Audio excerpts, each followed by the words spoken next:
బాధాకరం. పుట్టిన ప్రతి మనిషి ఏదో ఒక రోజు చనిపోవటం సాధారణం.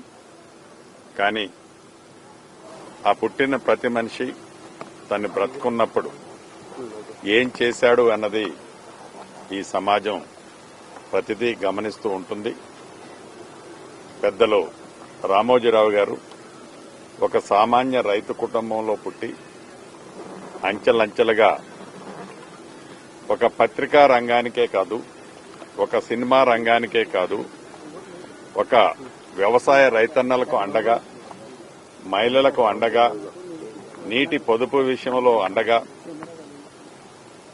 యావత్ దేశ ప్రజలనే కాదు ప్రపంచ ప్రజలనే తనదైన మార్కు చూపిస్తూ ఒక సామాన్య వ్యక్తి ఇంత ఎత్తు ఎదగగలుగుతాడా అని అందరూ ఆశ్చర్యపడే విధంగా అన్ని రంగాలలో తన మార్కేసుకొని ఇప్పుడు మనందరి నుంచి దూరంగా వెళ్లిపోయారు. వారు మన మధ్య లేకపోవటం వారి కుటుంబానికే కాదు, యావత్తు భారతదేశానికే కాదు ప్రపంచ ప్రజలందరికీ కూడా తీరని లోటు. ముఖ్యంగా రెండు తెలుగు రాష్ట్ర ప్రజలకి వారు చేసిన సేవ, వారు సూచనలు గత ప్రభుత్వాల్లో కానీ ఇప్పుడు కానీ ఎలా మార్గదర్శకంగా ఉన్నాయో మనం స్మరించుకోక తప్పదు.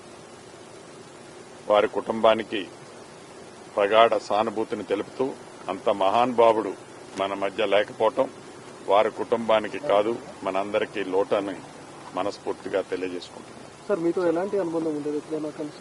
ఒక్కసారే కలిశాను. వారు ఏదో మన కాళ్ల ముందు కాకుండా ఏదున్నా ఒక మనిషి తనదే ఎగ్జాంపుల్ గా చెప్తుండేవారు.